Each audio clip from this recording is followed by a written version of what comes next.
Alors bonjour tout le monde, aujourd'hui dans cette vidéo je vais corriger les exercices 34, 35, 36 et 37 sur les probabilités et sur ce qu'est une expérience aléatoire.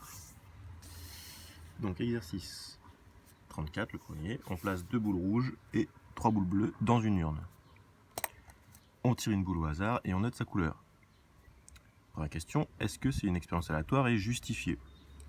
Donc je répète qu'une expérience aléatoire, c'est quelque chose qu'on peut répéter autant de fois qu'on veut dans les mêmes conditions et qu'on ne peut surtout pas prévoir le résultat à l'avance. Donc si vous tirez une boule au hasard dans cette urne qui est composée de 2 boules rouges et 3 boules noires, est-ce que vous pouvez prévoir le résultat à l'avance? Eh bien non, on ne peut pas savoir si on va tirer une boule rouge ou une boule bleue. Donc premièrement, première justification,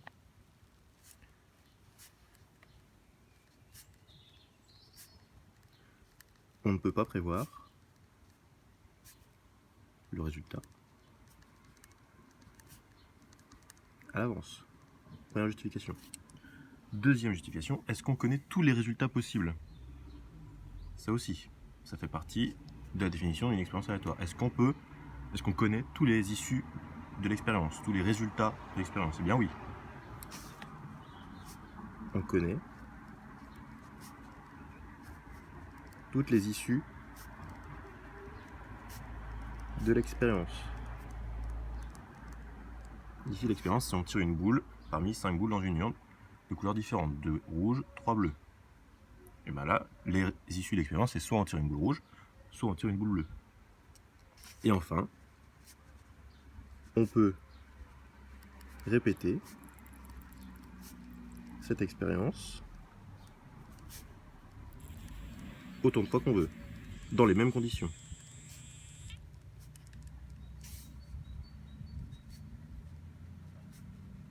Dans les mêmes conditions. Bien oui.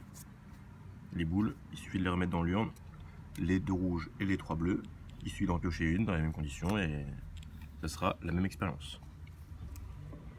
Alors, question 2. Quelles sont les issues possibles de cette expérience? Eh bien, les issues possibles, c'est, on l'a déjà dit, les issues possibles, vu que l'expérience, si on note la couleur de la boule, eh bien les issues possibles sont soit on tire une boule rouge, soit on tire une boule bleue.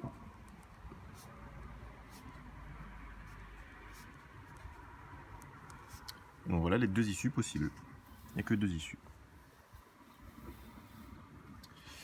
Et donc on passe à l'exercice suivant, exercice 35. Même page.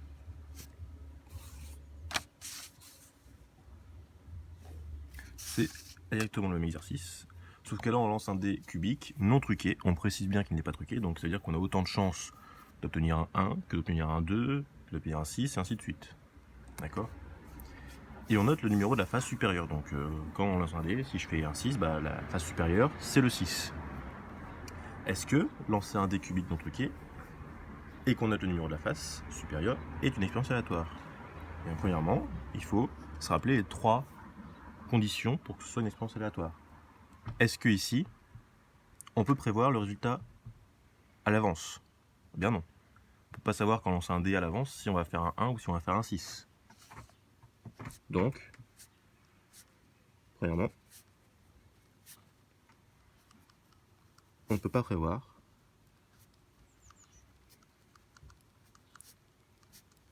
le résultat à l'avance. C'est la première condition. Deuxième condition, est-ce qu'on connaît tous les résultats possibles? Bien oui. Ça va être soit 1, soit 2, soit 3, soit 4, soit 5, soit 6, puisqu'il y a 6 faces, avec numéroté de 1 à 6. On connaît donc toutes les issues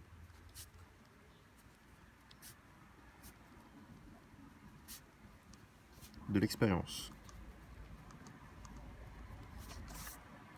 Et deuxièmement, est-ce qu'on peut répéter cette expérience autant de fois que l'on veut dans les mêmes conditions? Eh bien oui. il suffit de relancer le dé autant de fois qu'on veut. Le dé, il ne va pas changer. Une fois qu'on l'a relancé, si on le reprend une fois, il ne va pas changer. Ses faces ne vont pas changer, et ainsi de suite. Donc on peut répéter l'expérience autant de fois qu'on veut, dans les mêmes conditions. Donc je réécris, on peut répéter cette expérience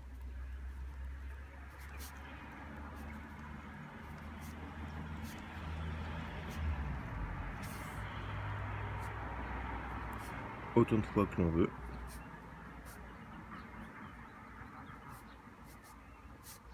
dans les mêmes conditions. Voilà. Donc là, on a prouvé que c'était une expérience aléatoire. Et donc, oui, donc je l'ai écrit quand même. Donc, c'est une expérience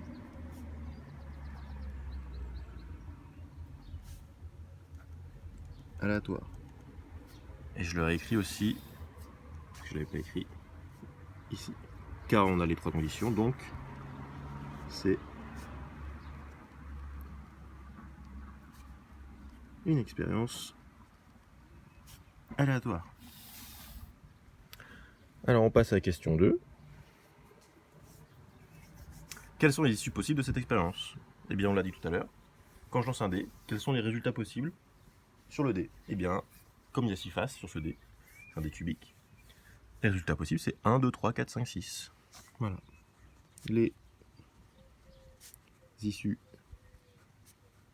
possibles sont 1, 2, 3, 4, 5, 6. Puisqu'on note le numéro de la face supérieure. Le numéro, ça va être soit 1, soit 2, soit 3, soit 4, soit 5, soit 6.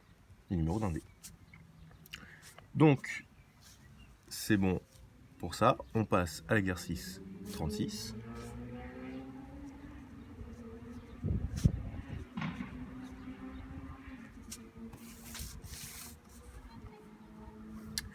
Ici, pareil, même énoncé. On lance un dé, sauf que cette fois-ci, on précise qu'il est truqué. Il tombe toujours sur le 6. Et on note le numéro de la face supérieure. Bon, bah, s'il tombe toujours sur le 6, la face supérieure sera toujours un 6. Premièrement, quelles sont les conditions pour savoir si l'expérience est aléatoire? Est-ce qu'on connaît toutes les issues possibles? Bien oui. Ici, ça va être toujours un 6. Ok. Est-ce qu'on peut répéter cette expérience aléatoire autant de fois qu'on veut? Enfin, cette expérience, pardon, autant de fois qu'on veut.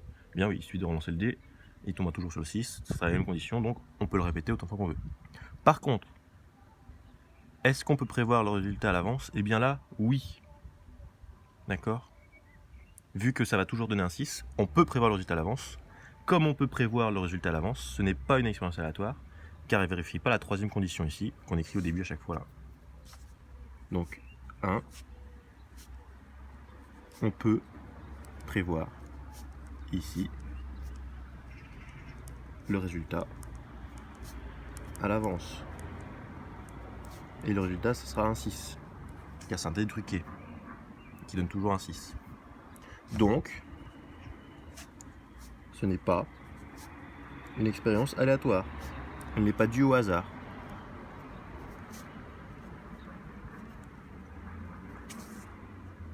Et question 2, quelles sont les issues possibles de cette expérience? Eh bien là, il n'y en a qu'une issue, c'est le 6.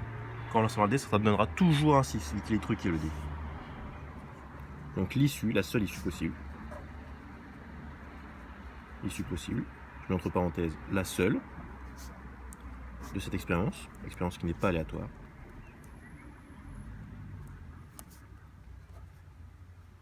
et un 6. Voilà. Et on passe à l'exercice suivant, qui est le dernier. Exercice 37, page 150.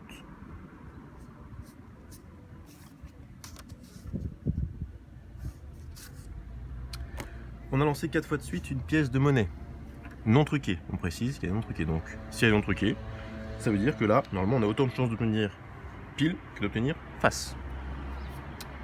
Et là, on a lancé 4 fois de suite la pièce et à chaque fois, on a obtenu face. Mais on vous précise bien qu'elle n'est pas truquée. Si on lance cette pièce une fois de plus, donc une 5e fois, laquelle des affirmations entre A, B, C, D sera correcte. Donc je lis les 4 affirmations. La A, c'est on a autant de chances d'obtenir pile que face sur le 5e lancé. L'affirmation B, on a plus de chances d'obtenir pile. Sur l'affirmation C, on a plus de chances d'obtenir face. Et sur l'affirmation D, on ne peut pas obtenir à nouveau face. Quelle affirmation est correcte? Eh bien, si on prend la B, on a plus de chances d'obtenir pile sur le 5e lancé. Je lance une pièce. Est-ce que j'ai autant de chances d'obtenir pile ou face? Bien oui, j'ai autant de chances d'obtenir pile ou face. J'ai une chance sur 2 d'obtenir pile, et j'ai une chance sur 2 d'obtenir face, vu qu'il n'y a que 2 faces, et qu'elle n'est pas truquée la pièce. Donc c'est pas parce que je suis arrivé au 5e lancé et que j'ai fait des faces que des faces avant, que je vais avoir plus de chances d'obtenir pile maintenant. Identique dans le second cas, donc pour l'affirmation c'est j'ai pas non plus de chances d'obtenir face. C'est pas parce que j'ai fait 4 faces d'affilée que le 5e va être forcément un face. Et l'affirmation D, on ne peut pas obtenir à nouveau face, bien sûr que oui. On peut obtenir à nouveau face en lançant 5e fois la pièce, même si on a fait 4 faces avant. Bien sûr que j'ai une chance sur 2 d'obtenir face. Par contre la A, on a autant de chances d'obtenir pile que face, et bien là oui. J'ai toujours une chance sur 2 d'obtenir pile ou face. Puisque c'est une expérience aléatoire, on ne peut pas prévoir le résultat à l'avance. Donc je le rappelle, si on ne peut pas prévoir le résultat à l'avance, et là ce sera pile, soit face. On connaît tous les expériences, soit pile, soit face. Et on répète autant de fois l'expérience qu'on veut, dans les mêmes conditions. Donc vu que la condition, sur le premier lancer, c'était soit pile, soit face, une chance sur 2, au 5e lancer, c'est la même condition. C'est soit pile, soit face. Il n'y a pas plus de chances d'obtenir pile ou face.